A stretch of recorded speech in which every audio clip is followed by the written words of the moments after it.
ಆತ್ಮೀಯ ವೀಕ್ಷಕರೇ, Royce and creations YouTube ಚಾನಲ್ಗೆ ನಿಮಗೆ ಸ್ವಾಗತ. ಇಂದಿನ ಈ ವಿಡಿಯೋದಲ್ಲಿ 10ನೇ ತರಗತಿಯ ಪ್ರಥಮ ಭಾಷೆ ಕನ್ನಡ ವಿಷಯದ 50+ ಅಂಕಗಳನ್ನು ಗಳಿಸುವುದನ್ನು ಹೇಗೆ ಅಂತ ತಿಳಿಸ್ತಾ ಹೋಗ್ತಾ ಇದ್ದೀನಿ. ಈಗ ಆಲ್ರೆಡಿ ಪಾರ್ಟ್ 1 ನಿಮ್ಮ ಜೊತೆ ಶೇರ್ ಮಾಡಿದ್ದೆ ಮಕ್ಕಳ. ಸೊ ಈಗ ಪಾರ್ಟ್ 2ನಲ್ಲಿ ಉಳಿದಂಥ ಪ್ರಶ್ನೆಗಳು, ಯಾವೆಲ್ಲ ಪ್ರಶ್ನೆಗಳನ್ನು ಓದಬೇಕು, ಇನ್ನುಳಿದ ಪ್ರಶ್ನೆಗಳು. ಸೊ ಈಗ ಆಲ್ರೆಡಿ ಲೆಸನ್ನಿಂದ 1 ವರ್ಡ್ ಆನ್ಸರ್ಸ್ ಮತ್ತು 2 ಮಾರ್ಕ್ಸಿಂದು ಕ್ವಶನ್ಸು ಮತ್ತು ಲೇಖಕರ ಪರಿಚಯ ಅದಷ್ಟೇ ನಾವು ಫಸ್ಟ್ ಪಾರ್ಟಲ್ಲಿ ತಿಳಿಸಿದ್ದೇನೆ. ಸೊ ಇದರಲ್ಲಿ ಸಂದರ್ಭಗಳು, ಗ್ರಾಮರ್ ಪಾಯಿಂಟ್, ಅದೇ ರೀತಿ ಇದು ಲೆಟರ್ ರೈಟಿಂಗ್ಸ್ ಯಾವ ರೀತಿ ಬರೆಯೋದು, ಪ್ರಬಂಧಗಳು, ಗಾದೆಗಳು, ಅಲಂಕಾರಗಳು ಪ್ರತಿಯೊಂದನ್ನು ಈ ವಿಡಿಯೋದಲ್ಲಿ ತಿಳಿಸ್ತಾ ಹೋಗ್ತೀನಿ.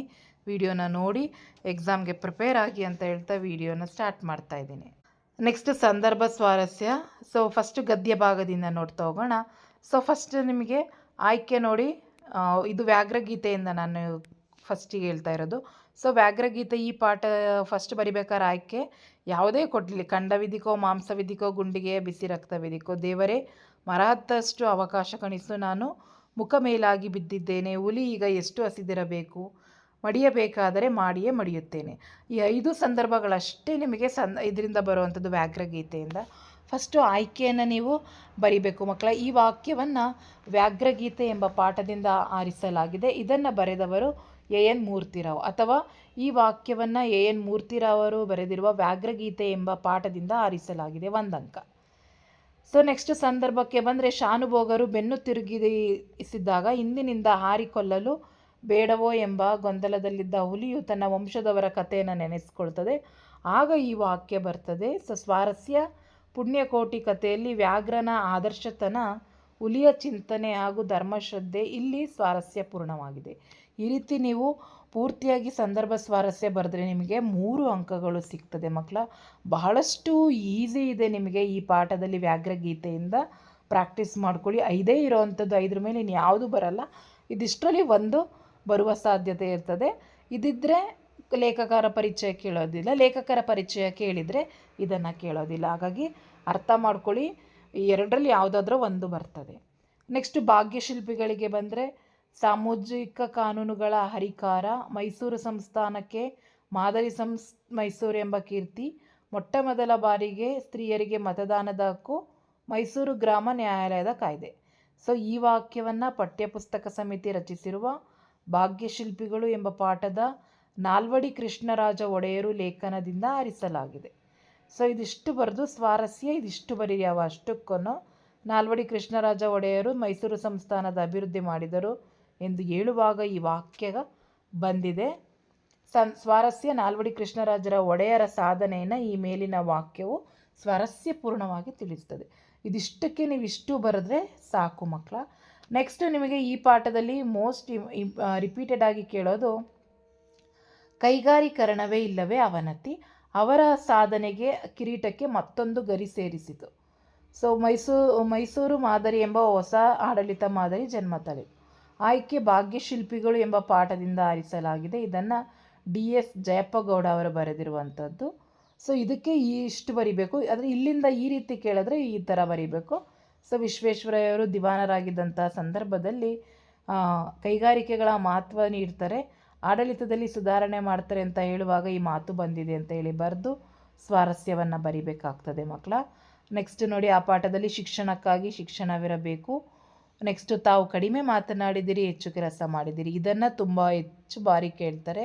ನೆಕ್ಸ್ಟ್ ಎದೆಗೆ ಬಿದ್ದ ಅಕ್ಷರ ಪಾಠದಲ್ಲಿ, ಹಾಗಾದರೆ ಎಲ್ಲರಿಗೂ ಮನೆ ಆಗುವವರೆಗೂ ನನಗೂ ಮನೆ ಬೇಡ, ಯಾವ ಜೀವಿಯೂ ತನ್ನಷ್ಟಕ್ಕೆ ತಾನಿಲ್ಲ, ಅವರಿಗೆ ಅವರವರ ಪ್ರಜ್ಞೆ ದೇವರಾಗಿತ್ತು, ಈ ಸಮಸ್ಯೆಯಲ್ಲಿ ಮನಸ್ಸಿನಲ್ಲಿ ಎಲ್ಲರೂ ಇರುತ್ತಾರೆ, ನಿಲ್ಲಿಸಿ ನನ್ನ ಮಕ್ಕಳ, ಹಾಗಾದರೆ ನಿಮಗೆಲ್ಲ ಮನೆ ಉಂಟಾ ನನ್ನ ಮಕ್ಕಳ ಅಂತ, ನಡೆಯಿಂದ ನುಡಿ ಹುಟ್ಟಿದರೆ ಅದು ಅರಿವು. ಸೊ ಇಲ್ಲಿ ನೋಡಿ, ನಿಮಗೆ ಫಸ್ಟ್ ನಾವು ನೋಡೋಣ. ಈ ಪಾಠದಲ್ಲಿ ಹೆಚ್ಚಾಗಿ ಕೇಳುವುದು ಎಲ್ಲರಿಗೂ ಮನೆ ಆಗುವವರೆಗೂ ಮನೆ ಬೇಡ. ಈ ವಾಕ್ಯವನ್ನು ಎದೆಗೆ ಬಿದ್ದ ಅಕ್ಷರ ಎಂಬ ಪಾಠದಿಂದ ಆರಿಸಲಾಗಿದೆ. ದೇವನೂರು ಮಹಾದೇವ ಅವರು ಬರೆದಿರುವಂಥದ್ದು. ಸೊ ಈ ಮಾತನ್ನು ಊರಿನ ಜನರು ತಮ್ಮ ಗ್ರಾಮ ದೇವತೆ ಮನೆ ಮಂಚಮ್ಮನಿಗೆ ಗುಡಿ ಕಟ್ಟುವಾಗ ಒಬ್ಬನ ಮೇಲೆ ಆವಾಹಿಸಿಕೊಂಡು ಈ ಮಾತನ್ನು ಹೇಳಲಾಗಿದೆ. ಇದರ ಸ್ವಾರಸ್ಯ ಏನಪ್ಪ ಅಂತ ಹೇಳಿದರೆ, ಎಲ್ಲರಿಗೂ ಸೌಲಭ್ಯಗಳು ಸಿಗಬೇಕು, ಎಲ್ಲರೂ ಸಮಾನರು, ನಿಮಗೆ ಫಸ್ಟು ಮೊದಲು ಮನೆಯನ್ನು ಕಟ್ಟಿಕೊಳ್ಳಿ, ಆನಂತರ ನನಗೆ ಮಾಡಿ ಅಂತ ಹೇಳುವಂಥ ಒಂದು ಸ್ವಾರಸ್ಯವನ್ನು ಇಲ್ಲಿ ತಿಳಿಸಲಾಗ್ತಿದೆ ಅಂತೇಳಿ ಬರೆದ್ರೆ ನಿಮಗೆ ಈಸಿಯಾಗಿ ಅಂಕಗಳು ಗಳಿಸ್ತವೆ. ಸೊ ಅದು ಮೋಸ್ಟ್ ಇಂಪಾರ್ಟೆಂಟ್. ನೆಕ್ಸ್ಟು, ಯಾವ ಜೀವಿಯೂ ತನ್ನಷ್ಟಕ್ಕೆ ತಾನಿಲ್ಲ. ಇದನ್ನು ಅಶೋಕ್ ಪೈ ಅವರು ಸಂಶೋಧನಾ ಸತ್ಯವನ್ನು ಹೇಳುವಾಗ ಈ ಮಾತನ್ನು ಹೇಳಲಾಗ್ತದೆ. ಸೊ ಇದಿಷ್ಟು ನಿಮಗಿಲ್ಲಿ ಏನೇನು ಕೊಟ್ಟಿದ್ದೀವಲ್ಲ, ನಡೆಯಿಂದ ನುಡಿ ಹುಟ್ಟಿದರೆ ಅದು ಅರಿವು, ದಯವಿಟ್ಟು ಬಾಗಿಲು ತೆರೆಯಿರಿ ನಾನು ಗಾಯಗೊಂಡಿದ್ದೇನೆ. ಸೊ ಇದು ಯುದ್ಧ ಪಾಠದಿಂದ ಕೇಳಿರುವಂತಹದ್ದು ಮಕ್ಕಳೇ. ಇಲ್ಲಿ ಕಾಣಿಸ್ತಾ ಇದೆ ನಿಮಗೆ ಡಿಸ್ಪ್ಲೇ ಮೇಲೆ. ಯಾಕೆ ನಾನು ಜಸ್ಟ್ ಇದನ್ನ ಸ್ಕ್ರಾಲ್ ಮಾಡ್ತಿದ್ದೀನಿ ಅಂದರೆ ಆಲ್ರೆಡಿ ಗಾದೆಗಳಿಗೇ ಸಂದರ್ಭಕ್ಕೇ ಒಂದು ವಿಡಿಯೋನ ಮಾಡಿ ಹಾಕಿದ್ದೀನಿ, 18 ಮಾರ್ಕ್ಸ್ಗಳನ್ನು ಯಾವ ರೀತಿ ನೀವು ಗಳಿಸ್ಕೋಬೇಕು ಅಂತ. ಹಾಗಾಗಿ ಅದಷ್ಟನ್ನು ಪ್ರಾಕ್ಟೀಸ್ ಮಾಡ್ಕೊಳ್ಳಿ. ನೆಕ್ಸ್ಟು ಪೋಯಮ್ಮಿಗೆ ಬಂದರೆ ಮಕ್ಕಳೇ, ಸ್ವಾರಸ್ಯ ಪದ್ಯ ಭಾಗಕ್ಕೆ ಬಂದರೆ, ಹಕ್ಕಿ ಹಾರುತ್ತಿದೆ ನೋಡಿದ್ದೀರಾ ಅಂತ ಕೇಳ್ತಾರೆ. ಅದರಿಂದ ಸೊ ರೆಕ್ಕೆಗಳೆರಡು ಪಕ್ಕದಲ್ಲುಂಟು, ತೇಲಿಸಿ ಮುಳುಗಿಸಿ ಖಂಡಗಳ ಸಾರ್ವಭೌಮರ ನೆತ್ತಿಯ ಕುಕ್ಕಿ. ತೇಲಿಸಿ ಮುಳುಗಿಸಿ ಖಂಡಗಳ ಮತ್ತು ಸಾರ್ವಭೌಮರ ನೆತ್ತಿಯ ಕುಕ್ಕಿ ತುಂಬ ಬಾರಿ ಕೇಳ್ತಾರೆ. ಅವೆರಡಕ್ಕೂ ಸಂದರ್ಭ ಸ್ವಾರಸ್ಯ ಮಕ್ಕಳ ಇದಿಷ್ಟೇ ಆಗಿರಲಿ. ಆಯ್ಕೆ ಆಲ್ರೆಡಿ ಗೊತ್ತಿದೆ, ಕುವೆಂಪು ಅವರು ಬರೆದಿರುವಂಥ ಹಕ್ಕಿ ಹಾರುತ್ತಿದೆ ನೋಡಿದ್ದೀರಾ ಎಂಬ ಕೃತಿಯಿಂದ ಪದ್ಯದಿಂದ ಆಯ್ಕೆ ಮಾಡಿಕೊಳ್ಳಲಾಗಿದೆ ಅಂತೇಳಿ ಬರೆದ್ರೆ ಆಗ್ತದೆ. ಸೊ ಸಂದರ್ಭ ಸ್ವಾರಸ್ಯ ನೋಡ್ಕೊಳ್ಳಿ. ನೆಕ್ಸ್ಟು ಹೊಸಗಾಲದ ಹಸು ಮಕ್ಕಳು, ಇದನ್ನು ತುಂಬ ಬಾರಿ ಕೇಳುವಂಥದ್ದು ಈ ಪಾಠದಲ್ಲಿ, ಅದಕ್ಕೆ ಹೆಚ್ಚು ಕಾನ್ಸಂಟ್ರೇಟ್ ಮಾಡಿ. ಮಂಗಳ ಲೋಕದ ಅಂಗಳಕ್ಕೇರಿ ರೆಕ್ಕೆಯ ಬೀಸುತ್ತಾ ಚೇತನಗೊಳಿಸಿ. ಸೊ ಇದಿಷ್ಟು ನಿಮಗೆ ಹಕ್ಕಿ ಹಾರುತ್ತಿದೆ ನೋಡಿದ್ದೀರಾ ಅಂತ ಕೇಳ್ತಾರೆ.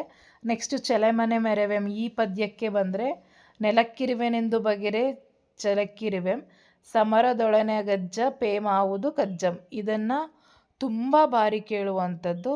ನೆಕ್ಸ್ಟು ಅದರಲ್ಲಿ ಬರುವಂಥದ್ದು ಎನ್ನಣು ಗಾಳನೆನ್ನು ಗಮದ ನಕ್ಕಿದ ಪಾರ್ಥ ಭೀಮರು. ಸೊ ಈ ಮೂರನ್ನು ಈ ಒಂದು ಪೋಯಮಲ್ಲಿ ತುಂಬ ಬಾರಿ ಕೇಳ್ತಾರೆ ಮಕ್ಕಳ, ಹಾಗಾಗಿ ನೋಡ್ಕೊಳ್ಳಿ. ನೆಕ್ಸ್ಟು ಹಸುರು, ಇದರಲ್ಲಿ ಬಂದರೆ ಹಸುರಾದದ್ದು ಕವಿಯಾತ್ಮಂ, ಬೇರೆ ಬಣ್ಣವನೇ ಕಾಣೆ, ಹಸುರು ಹಸಿರುಸಿಯೊಳೆಸರು, ಹಸುರುತ್ತಲ್ ಹಸುರಿತ್ತಲ್ ಹಸುರೆತ್ತಲ್. ಸೊ ಈ ಮೂರನ್ನು ನಿಮಗೆ ಹೆಚ್ಚಾಗಿ ಈ ಒಂದು ಪದ್ಯದಲ್ಲಿ ಕೇಳುವಂಥದ್ದು ಮಕ್ಕಳು, ಹಾಗಾಗಿ ಅದಷ್ಟು ನೋಡ್ಕೊಳ್ಳಿ. ನೆಕ್ಸ್ಟು ಕೆಮ್ಮೆನೆ ಮೀಸೆ ಹೊತ್ತೇನೆ, ಅದರಲ್ಲಿ ನಿಮಗೆ ಇಗಳೊಂದಡಿಕೆ ಮಿಲ್ಲ ಕೈಯೋಳು, ಅದನ್ನು ವಿದ್ಯಾದಮನೆ ದನ ಮಪ್ಪುದೆ, ಈ ಒಂದು ಸಂದರ್ಭವನ್ನು ಹೆಚ್ಚು ಬಾರಿ ಕೇಳ್ತಾರೆ ಮಕ್ಕಳ. ಸೊ ಅವೆರಡನ್ನೇ ನಿಮಗೆ ಹೆಚ್ಚಾಗಿ ಕೇಳುವಂಥದ್ದು, ಹಾಗಾಗಿ ಅದನ್ನು ನೀವು ಚೆನ್ನಾಗಿ ಪ್ರಾಕ್ಟೀಸನ್ನು ಮಾಡ್ಕೊಳ್ಬೇಕಾಗ್ತದೆ. ಸೊ ಇದಿಷ್ಟು ನಿಮಗೆ ಪದ್ಯ ಭಾಗದಲ್ಲಿ ಕೇಳಿರುವಂಥದ್ದು.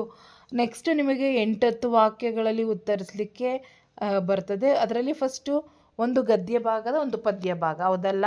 ಸೊ ಗದ್ಯದಲ್ಲಂತೂ ಫಿಕ್ಸ್ ಮಕ್ಕಳ, ಶಬರಿಯಿಂದಲೇ ಕೇಳುವಂಥದ್ದು, ಬೇರೆ ಯಾವ ಪಾಠದಿಂದಲೂ ಬರೋದಿಲ್ಲ.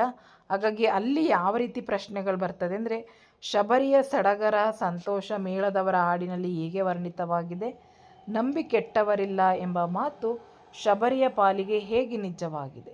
ಸೊ ಇದ್ರ PDF ಹಾಕಿರ್ತೀನಿ, ಡೌನ್ಲೋಡ್ ಮಾಡಿ ಪ್ರಾಕ್ಟೀಸ್ ಮಾಡ್ಕೊಳ್ಳಿ. ಯಾವುದೇ ಪ್ರಶ್ನೆ ಕೇಳಿದ್ರು ಇದಿಷ್ಟು ಪಾಯಿಂಟ್ಸನ್ನು ನೀವು ಪ್ರಾಕ್ಟೀಸ್ ಮಾಡ್ಕೊಳ್ಳಿ ಮಕ್ಕಳ. ವಾಕ್ಯ ರೂಪದಲ್ಲಿ ಬರಿತಾ ಹೋಗಿ 4 ಅಂಕಗಳು ಫಿಕ್ಸ್ ಮಕ್ಕಳ. ಪದ್ಯ ಭಾಗಕ್ಕೆ ಬಂದರೆ ನಿಮಗೆ ಸಂಕಲ್ಪ ಗೀತೆ, ಕೌರವೇಂದ್ರನ ಕೊಂದೆ ನೀನು, ಅದೇ ರೀತಿ ವೀರಲವ. ಸೊ ಇದಿಷ್ಟರಲ್ಲಿ ಈ 3 ಪೋಯಮಲ್ಲಿ ನಿಮಗೆ ಯಾವುದಾದ್ರೂ ಒಂದನ್ನು ಕೇಳ್ತಾರೆ. ಸಂಕಲ್ಪ ಗೀತೆಯಲ್ಲಿ ಕೇಳ್ಬೋದು, ಕೌರವೇಂದ್ರನ ಕೊಂದೆ ಅಥವಾ ವೀರಲವ. ಏಕೆಂತ ಹೇಳಿದ್ರೆ ನಿಮಗೆ ಒಂದು ಪದ್ಯಕ್ಕಿರ್ತದೆ. ಪದ್ಯ ಸಂಕಲ್ಪ ಗೀತೆಯನ್ನು ಕೇಳಿದರೆ ಮಕ್ಕಳ ಆಬ್ವಿಯಸ್ಲಿ ನಿಮಗೆ ಕೌರವೇಂದ್ರನ ಕೊಂದೆ ನೀನಂದ ಅಥವಾ ವೀರಲವದಿಂದ ಕೇಳ್ತಾರೆ. ಏಕೆಂದರೆ ನಿಮಗಲ್ಲಿ ಪದ್ಯ ಕೊಟ್ಟು ಸಾರಾಂಶ ಬರೀಲಿಕ್ಕೂ ಕೊಟ್ಟಿರ್ತಾರೆ. ಹಾಗಾಗಿ ಈ ಪದ್ಯ ಭಾಗದಲ್ಲಿ ನಿಮಗೆ ಈ 3 ಪದ್ಯದಿಂದ ಯಾವುದಾದ್ರೂ ಒಂದು ಬರುತ್ತೆ. ಸೊ ಸಂಕಲ್ಪ ಗೀತೆಗೆ ಸಾರಾಂಶ ಕೊಟ್ಟಿದೆ, ಯಾವುದೇ ಕ್ವಶನ್ ಕೇಳಿದ್ರು ಅದಷ್ಟನ್ನು ಪ್ರಾಕ್ಟೀಸ್ ಮಾಡ್ಕೊಳ್ಳಿ. ಕೌರವೇಂದ್ರನ ಕೊಂದೆ ನೀನಲ್ಲಿ 2 ಥರದ ಪ್ರಶ್ನೆ ಬರ್ತವೆ. ಶ್ರೀಕೃಷ್ಣನು ಕರ್ಣನಿಗೆ ಒಡ್ಡಿದ ಆಮಿಷಗಳೇನು, ಪಾಂಡವರು ಸೋದರರೆಂದು ತಿಳಿದಾಗ ಕರ್ಣನ ಮನಸ್ಥಿತಿ. ಈ 2 ಪ್ರಶ್ನೆಗಳನ್ನೇ ಇಷ್ಟು ಬಾರಿ ಹೆಚ್ಚಾಗಿ ನಿಮಗೆ 4 ಅಂಕದಲ್ಲಿ ಕೇಳಿರುವಂಥದ್ದು. ಹಾಗಾಗಿ ಇವೆರಡನ್ನು ಪ್ರಾಕ್ಟೀಸ್ ಮಾಡ್ಕೊಳ್ಳಿ, ಬೇರೆದೇನು ಬೇಡ. ನೆಕ್ಸ್ಟು ವೀರಲವಕ್ಕೆ ಬಂದರೆ, ಲವನು ಯಜ್ಞವನ್ನು ಕಟ್ಟಲು ಕಾರಣವೇನು. ನೆಕ್ಸ್ಟು ಲವನಲ್ಲಿದ್ದ ಕ್ಷಾತ್ರ ಗುಣ ವೀರಲವ ಪದ್ಯದಲ್ಲಿ ಹೇಗೆ ವ್ಯಕ್ತಗೊಂಡಿದೆ, ನಿಮ್ಮ ಮಾತುಗಳಲ್ಲಿ ಬರೆಯಿರಿ. ಈ ಪ್ರಶ್ನೆನೇ ಕೇಳುವಂಥದ್ದು ಮಕ್ಕಳ. ಹಾಗಾಗಿ 8 ಮಾರ್ಕ್ಸನ್ನು ನೀವು ಇಲ್ಲಿ ಗಳಿಸ್ಕೋಬೋದು, ಪ್ರಾಕ್ಟೀಸ್ ಮಾಡ್ಕೊಳ್ಳಿ. ನೆಕ್ಸ್ಟು 3 ಕಂಠಪಾಠ ಪದ್ಯಗಳು ಪ್ಲಸ್ ಮೌಲ್ಯಗಳನ್ನು ಪ್ರಾಕ್ಟೀಸ್ ಮಾಡ್ಕೋಬೇಕು. ನಿಮಗೆ 39ನೇ ಪ್ರಶ್ನೆ ಏನಾಗಿರ್ತದೆ, ಪೋಯಮ್ ಇರುತ್ತೆ. ಸೊ ಸಂಕಲ್ಪ ಗೀತೆ ಕೇಳಿದರೆ, ಕಲುಷಿತವಾದಿ ನದಿ ಜಲಗಳಿಗೆ ಮುಂಗಾರಿನ ಮಳೆಯಾಗೋಣ, ಬರುಡಾಗಿರುವಿ ಕಾಡುಗಳ ಮೇಡುಗಳು ವಸಂತವಾಗುತ್ತಾ ಮುಟ್ಟೋಣ. ಸೊ ಅದನ್ನು ಕೇಳ್ಬೋದು, ಅಥವಾ ಅದೇ ಪದ್ಯದಿಂದ ನಿಮಗೆ ಸಾರಾಂಶವನ್ನು ಬೇಕಾದರೂ ಕೇಳ್ಬೋದು. ಪದ್ಯದ ಮೌಲ್ಯ ಏನಪ್ಪ ನೋಡಿ, ಇಲ್ಲಿ ಕೊಟ್ಟಿದೆ: ಪ್ರೀತಿ, ಎಚ್ಚರಿಕೆ, ನಂಬಿಕೆ, ಸ್ನೇಹ, ಆತ್ಮವಿಶ್ವಾಸ, ಒಳ್ಳೆಯ ಚಿಂತನೆ, ಆಲೋಚನೆ, ಸಹಬಾಳ್ವೆ, ಸಮಾನತೆಯ ತತ್ವ. ಸೊ ಇವು ಆ ಪದ್ಯದ ಮೌಲ್ಯಗಳಾಗಿರ್ತದೆ. ಹಾಗಾಗಿ ಇದಿಷ್ಟನ್ನು ನೀವು ನೋಡ್ಕೋಬೇಕಾಗ್ತದೆ. ನೆಕ್ಸ್ಟು ಕೌರವೇಂದ್ರನ ಕೊಂದೆ ನೀನು. ಸೊ ಈ ಒಂದು ಪೋಯಮ್ಗೆ ಬಂದರೆ ಮಾರಿಗೌತಣವಾಯಿತು ನಾಳಿನ ಭಾರತ, ಆ ಒಂದು ಲೈನನ್ನು ಕೇಳ್ತಾರೆ. ಅಥವಾ ಅದರ ಮೌಲ್ಯ, ವೆರಿ ಇಂಪಾರ್ಟೆಂಟ್ ಮೌಲ್ಯಗಳು ಬೇಕೇ ಬೇಕು. ಆ ಪಾಠದಿಂದ ಪದ್ಯದಿಂದ ಕೇಳಿದರೆ ಪೋಯಮನ್ನು ಬರೀರಿ, ಅಥವಾ ಮೌಲ್ಯಕ್ಕೆ ಬಂದರೆ ಈ ಮೌಲ್ಯಗಳನ್ನು ನೋಡ್ಕೊಳ್ಳಿ. ನೆಕ್ಸ್ಟು ವೀರಲವ. ಸೊ ಇವು ಮೂರೇ, ನಿಮಗೆ ಬೇರೆ ಇನ್ಯಾವುದೂ ಆಪ್ಷನ್ ಇಲ್ಲ. ಇದರಲ್ಲಿರೋ ಮೌಲ್ಯಗಳು ಇಷ್ಟಿರ್ತವೆ. ಇದಿಷ್ಟನ್ನು ನೀವು ಪ್ರಾಕ್ಟೀಸ್ ಮಾಡ್ಕೊಳ್ಬೇಕಾಗ್ತದೆ ಮಕ್ಕಳ. ನೆಕ್ಸ್ಟ್ ಬಂದರೆ ನಿಮಗೆ ಪತ್ರಲೇಖನ 44ನೇ ಪ್ರಶ್ನೆ ಇರ್ತದೆ. 5 ಅಂಕಗಳಿರ್ತದೆ. ನಿಮ್ಮನ್ನು ಮೈಸೂರು ಜಿಲ್ಲೆಯ ಟಿ ನರಸೀಪುರ ತಾಲೂಕಿನ ಬನ್ನೂರು ಗ್ರಾಮದ ವಿಜಯ ಎಂದು ಭಾವಿಸಿಕೊಂಡು ಪುರಸಭೆಯ ಅಧ್ಯಕ್ಷರಿಗೆ ಕೆಟ್ಟು ಹೋಗಿರುವ ಬೀದಿ ದೀಪಗಳನ್ನು ಸರಿಪಡಿಸುವಂತೆ ಕೋರಿ ಪತ್ರ ಬರೆಯಿರಿ. ಸೊ ಪ್ಯಾಟ್ರನ್ ಇದೇ ಪ್ಯಾಟ್ರನ್ ಮಕ್ಕಳ. ಫಸ್ಟು ಇವರಿಂದ ಯಾರು ಬರಿತಾ ಇರೋದು? ವಿಜಯ್, ದೇವಸ್ಥಾನದ ರಸ್ತೆ, ಬನ್ನೂರು, ಟಿ ನರಸೀಪುರ ತಾಲೂಕು, ಮೈಸೂರು ಜಿಲ್ಲೆ. ಯಾರಿಗೆ? ಮಾನ್ಯ ಅಧ್ಯಕ್ಷರು, ಬನ್ನೂರು ಪುರಸಭೆ, ಬನ್ನೂರು, ಟಿ ನರಸೀಪುರ ತಾಲೂಕು, ಮೈಸೂರು ಜಿಲ್ಲೆ. ಮಾನ್ಯರೇ, ವಿಷಯ ಅಂತ ಹಾಕಿ ಕೆಟ್ಟು ಹೋಗಿರುವ ಬೀದಿ ದೀಪಗಳನ್ನು ಸರಿಪಡಿಸುವಂತೆ ಕೋರಿ. ಮೇಲ್ಕಂಡ ವಿಷಯಕ್ಕೆ ಸಂಬಂಧಿಸಿದಂತೆ ನಮ್ಮ ಊರಿನ ದೇವಸ್ಥಾನದ ರಸ್ತೆಯಲ್ಲಿ ಬೀದಿ ದೀಪಗಳು ಕೆಟ್ಟು ಹೋಗಿವೆ. ಇದರಿಂದ ರಾತ್ರಿ ವೇಳೆಯಲ್ಲಿ ಓಡಾಡಲು ಕಷ್ಟವಾಗ್ತಾ ಇದೆ. ದಯಮಾಡಿ ತಾವು ಕೆಟ್ಟು ಹೋಗಿರುವ ಬೀದಿ ದೀಪಗಳನ್ನು ಸರಿಪಡಿಸಿಕೊಡಿ ಅಂತ ಹೇಳಿ ತಮ್ಮಲ್ಲಿ ಕೇಳಿಕೊಳ್ಳುತ್ತಿದ್ದೇನೆ. ಧನ್ಯವಾದಗಳು. ಇತಿ ತಮ್ಮ ನಂಬುಗೆಯ ವಿಜಯ್, ಬನ್ನೂರು. ದಿನಾಂಕ 18/3. ಅವತ್ತಿಂದ ಎಕ್ಸಾಮ್ ಡೇಟನ್ನು ಹಾಕಿ ಸಾಕು ಮಕ್ಕಳ. ಸೊ ಒಂದು ಇದೇ ಪ್ಯಾಟ್ರನ್ ಮಕ್ಕಳ. ಬಟ್ ಅವ್ರು ಏನು ವಿಷಯ ಕೊಟ್ಟಿರ್ತಾರೆ ಆ ವಿಷಯವನ್ನು ಅಲ್ಲಿ ಹಾಕಿ ಬರೀರಿ. ಬಹಳ ಈಸಿಯಾಗಿ ನೀವು ಇಲ್ಲಿ 5 ಅಂಕಗಳನ್ನು ನೀವು ಅಲ್ಲಿ ಗಳಿಸ್ಕೋಬೋದು. ಯಾವುದಾದ್ರೂ ಒಂದು ಪತ್ರವನ್ನು ಆಯ್ಕೆ ಮಾಡಿಕೊಂಡು ಒಂದಕ್ಕೆ ಪ್ರಾಕ್ಟೀಸ್ ಮಾಡಿ, ಎರಡನ್ನೂ ಪ್ರಾಕ್ಟೀಸ್ ಮಾಡ್ತಾ ಹೋಗಬೇಡಿ. ತದನಂತರ ನಿಮಗೆ ವೆರಿ ಇಂಪಾರ್ಟೆಂಟ್ ಅಲಂಕಾರಗಳು. 31ನೇ ಪ್ರಶ್ನೆಯಲ್ಲಿ ಅಲಂಕಾರ ಕೇಳ್ತಾರೆ. ಅದು ಉಪಮಾಲಂಕಾರ ಆಗಿರ್ಬೋದು, ರೂಪಕಾಲಂಕಾರ ಆಗಿರ್ಬೋದು, ದೃಷ್ಟಾಂತ ಅಲಂಕಾರ ಆಗಿರ್ಬೋದು, ಅರ್ಥಾನ್ಯಾಸ ಅಲಂಕಾರ ಆಗಿರ್ಬೋದು. ಹೆಚ್ಚಾಗಿ ಉಪಮಾಲಂಕಾರ ಮತ್ತು ರೂಪಕಾಲಂಕಾರ.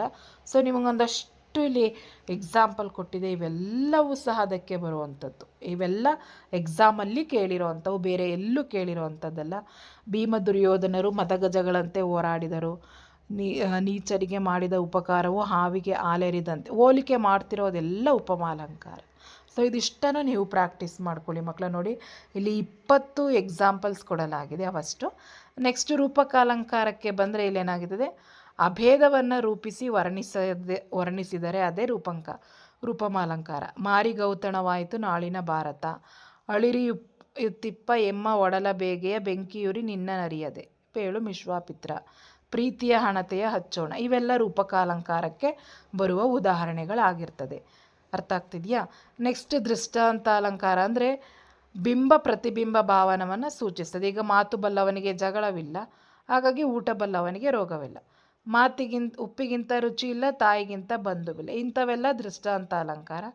ಅರ್ಥಾಂತರನ್ಯಾಸ ಅಲಂಕಾರಕ್ಕೆ ಬಂದರೆ ಒಂದು ಸಾಮಾನ್ಯ ವಾಕ್ಯವು ವಿಶೇಷ ವಾಕ್ಯವನ್ನು ಅಥವಾ ವಿಶೇಷ ವಾಕ್ಯವು ಸಾಮಾನ್ಯ ವಾಕ್ಯವನ್ನು ಸಮರ್ಥಿಸಿದರೆ ಅಂತಹದ್ದನ್ನು ನಾವು ಈ ಅಲಂಕಾರ ಅಂತೀವಿ. ಆತನು ಪರೀಕ್ಷೆಯಲ್ಲಿ ಪ್ರಥಮ ಸ್ಥಾನ ಪಡೆದು ಉತ್ತೀರ್ಣನಾದನು, ಬುದ್ಧಿವಂತರಾದ ಮಕ್ಕಳಿಗೆ ಪರೀಕ್ಷೆ ಎಂದು ಲೆಕ್ಕವೇ. ಸೊ ಅವನು ಪ್ರಥಮ ಸ್ಥಾನ ಗಳಿಸಿರೋದು ವಿಶೇಷ, ಆದರೆ ಸಾಮಾನ್ಯ ವಾಕ್ಯ ಇದೇನಾಗ್ತದೆ ಅದನ್ನು ಸಮರ್ಥಿಸ್ತಾ ಇದೆ. ಹಾಗಾಗಿ ಈ ರೀತಿಯು ಅರ್ಥಾಂತರನ್ಯಾಸಕಾರಕ್ಕೆ ಬರ್ತದೆ ಮಕ್ಕಳ. ನೆಕ್ಸ್ಟ್ ಛಂದಸ್ಸಿಗೆ ಬಂದರೆ, ಇದು 31 ಪ್ರಶ್ನೆಯಲ್ಲಿ ಬಂದರೆ ನಿಮಗೆ ಛಂದಸ್ಸನ್ನು ಕೇಳ್ತಾರೆ. ಪ್ರಸ್ತಾರ ಹಾಕಿ ಗಣ ವಿಭಾಗಿಸಿ ಛಂದಸ್ಸು ಬರೀಲಿಕ್ಕೆ 2 ಸಾಲು ಕೊಟ್ಟಿದೆ ಅಂದರೆ ಅದು ಕಂದ ಪದ್ಯ ಮಕ್ಕಳ. ಮೊದಲನೇ ಸಾಲಲ್ಲಿ 12, ಎರಡನೇ ಸಾಲಲ್ಲಿ 20 ಮಾತ್ರೆಗಳು ಬರಬೇಕು. ಕರೆಕ್ಟಾಗಿ ನೀವು ಲಘು ಗುರು ಹಾಕಿ ವಿಭಾಗಿಸ್ಬೇಕು ಮಕ್ಕಳ. 4 ಬರಬೇಕು ಕಂದ ಪದ್ಯದಲ್ಲಿ. ಭಾಮಿನಿ ಷಟ್ಪದಿಗೆ ಬಂದರೆ ಮಕ್ಕಳ 3 ಷಟ್ಪದಿಗಳಲ್ಲೇ 3 ಸಾಲು. ಹಾಗಾಗಿ ಮೊದಲನೇ ಸಾಲಿನಲ್ಲಿ 13 ಅಕ್ಷರಗಳಿಗಿಂತ ಕಡಿಮೆ ಇದ್ದರೆ ಮಕ್ಕಳ ಡೈರೆಕ್ಟಾಗಿ ನೀವೇ ಏನು ನೋಡಿ ಇಲ್ಲಿ ಏನು ಹೇಳೈಕರಣ ಚಿತ್ತ. ಸೊ ಇಲ್ಲಿ ನೋಡಿ 1, 2, 3, 4, 5, 6, 7, 8 ಇದೇನಾಗ್ತದೆ ಇಮಿಡಿಯೇಟ್. ಇದು ಒಂದು ಕ್ಲೂ ನಿಮಗೆ. ಸೊ ಇದು ಭಾಮಿನಿ ಷಟ್ಪದಿಗೆ ಬರ್ತದೆ. ಅರ್ಥ ಆಗ್ತದೆ? 3, 4 ಬರ್ತದೆ. ವಾರ್ಧಕ ಷಟ್ಪದಿಯು ಸಹ 3 ಸಾಲು, ಆದರೆ ಇಲ್ಲಿ ಮೊದಲನೇ ಸಾಲಿನಲ್ಲಿ 14 ಅಕ್ಷರಗಳಿಗಿಂತ ಜಾಸ್ತಿ ಇದ್ದರೆ ಅದು ವಾರ್ಧಕ ಷಟ್ಪದಿ ಆಗಿರ್ತದೆ. 13ಕ್ಕಿಂತ ಕಡಿಮೆ ಇದ್ದರೆ ಭಾಮಿನಿ, 13ಕ್ಕಿಂತ ಜಾಸ್ತಿ ಇದ್ದರೆ ವಾರ್ಧಕ. ಸೊ ಅಲ್ಲಿ 5 ಗಣಗಳು, 5 ಗಣಗಳನ್ನು ನೀವು ಮಾಡ್ತಾ ಹೋಗಬೇಕು ಮಕ್ಕಳ. ಇಲ್ಲಿ ನೋಡಿ ನಿಮಗೊಂದು ಎಕ್ಸಾಂಪಲು ಸಹ ನಿಮಗೆ ಕೊಡಲಾಗಿದೆ. ನೆಕ್ಸ್ಟ್ ಒಂದೇ ಲೈನ್ ಇದ್ದರೆ ಮಕ್ಕಳು, ಅದು ಯಾವಾಗಲೂ ಯಾವುದು ಖ್ಯಾತ ಕರ್ನಾಟಕ ವೃತ್ತಕ್ಕೆ ಬರ್ತದೆ. ಅದರಲ್ಲಿ ಮೊದಲನೇ ಎಂಥದ್ದು ಚಂಪಕಮಾಲಾ ವೃತ್ತದಲ್ಲಿ ಮೊದಲನೆಯ ಇದು ಲಘು ಆಗಿದ್ದರೆ ಮಕ್ಕಳ, ಅರ್ಥ ಆಗ್ತಾ ಇದೆಯಾ? ಸೊ ಲಘು ಆಗಿದ್ದರೆ, ಮೊದಲನೇ ಅಕ್ಷರ ಲಘು ಆಗಿದ್ದರೆ ಸೊ ಅದು ಚಂಪಕಮಾಲಾ ವೃತ್ತಕ್ಕೆ ಬರ್ತದೆ. ಗುರು ಆಗಿದ್ದರೆ ಅದು ಉತ್ಪಲಮಾಲಾ ವೃತ್ತಕ್ಕೆ ಬರ್ತದೆ. ಹಾಗಾಗಿ ಇದನ್ನು ಸಹ ನಿಮಗೆ ಕ್ಲೂ ಆಗಿ ನೆನ್ಪಿಟ್ಕೊಳ್ಳಿ, ಬಹಳ ಈಸಿಯಾಗಿ ನೀವು ಅಂಕಗಳನ್ನು ತಗೊಳ್ಬೋದು. ನೆಕ್ಸ್ಟು ಗಾದೆ. ಯಾವುದೇ ಗಾದೆ ಕೊಡಿಲಿ ಮಕ್ಕಳ, ಗಾದೆಗಳು ಹಿರಿಯರ ಅನುಭವದ ಮಾತುಗಳು, ಗಾದೆಗಳು ವೇದಗಳಿಗೆ ಸಮ, ಗಾದೆಗಳು ಆಕಾರದಲ್ಲಿ ಚಿಕ್ಕದಾದರೂ ಅರ್ಥದಲ್ಲಿ ದೊಡ್ಡದು. ಈ ರೀತಿ ಬರೆದು ತದನಂತರ ನಿಮಗೆ ಈ ಗಾದೆಗಳನ್ನು ವಿಸ್ತರಿಸ್ತಾ ಹೋಗಬೇಕಾಗ್ತದೆ. ಇವೆಲ್ಲ ಕೊಡ್ತಾರೆ ಮಕ್ಕಳ. ಸೊ ಕೊಟ್ಟರೆ ನೀವು ಈ ರೀತಿ ಎಕ್ಸ್ಪ್ಲೈನ್ ಮಾಡಿ ಬರಿಬೇಕು, ನೀವು ಪ್ರಾಕ್ಟೀಸ್ ಮಾಡ್ಕೊಳ್ಳಿ. ನೆಕ್ಸ್ಟು ಲೇಖಕರ ಪರಿಚಯ ಮತ್ತು ಆಯ್ಕೆಗಳ ಬರೆಯಲು ಸಹಕಾರಿಯಾಗಿ ನಿಮಗೆ ಈ ರೀತಿ ಒಟ್ಟಿಗೆ ಬರೆದುಕೊಡಲಾಗಿದೆ. ನೆಕ್ಸ್ಟ್ ನಿಮಗೆ 44ನೇದು ಬಂದರೆ ವ್ಯಾವಹಾರಿಕ ಪತ್ರಗಳಲ್ಲಿ ಇರ್ತವೆ, ಯಾವೆಲ್ಲ ರೀತಿ ಕೇಳ್ಬೋದು ಅವೆಲ್ಲವೂ ನಿಮಗಿಲ್ಲಿ ಕೊಟ್ಟಿರೋದನ್ನ ಬರೆದು ಪ್ರಾಕ್ಟೀಸ್ ಮಾಡಿಕೊಂಡ್ರೆ ಈಸಿಯಾಗಿ ಅಂಕಗಳನ್ನು ನೀವು ಗಳಿಸ್ಕೋಬೋದಾಗ್ತದೆ ಮಕ್ಕಳ. ಇದಿಷ್ಟು ನಿಮಗೆ ಕ್ವಶನ್ ಆನ್ಸರ್ಸ್ಗಳು ಎಕ್ಸಾಮ್ಗೆ ಬಹಳ ಯೂಸ್ಫುಲ್ ಆಗ್ತವೆ. ಇವೆಲ್ಲವನ್ನು ಪ್ರಾಕ್ಟೀಸ್ ಮಾಡಿಕೊಂಡು ಎಕ್ಸಾಮ್ಗೆ ಪ್ರಿಪೇರ್ ಆಗಿ ಅಂತ ಹೇಳ್ತಾ ವಿಡಿಯೋನ ಇಲ್ಲಿಗೆ ಎಂಡ್ ಮಾಡ್ತಾ ಇದ್ದೀವಿ. ಹೆಚ್ಚಿನ ವಿಡಿಯೋಗಾಗಿ ರಾಯ್ಸನ್ ಕ್ರಿಯೇಷನ್ಸ್ ಯೂಟ್ಯೂಬ್ ಚಾನಲನ್ನು ಸಬ್ಸ್ಕ್ರೈಬ್ ಮಾಡಿ.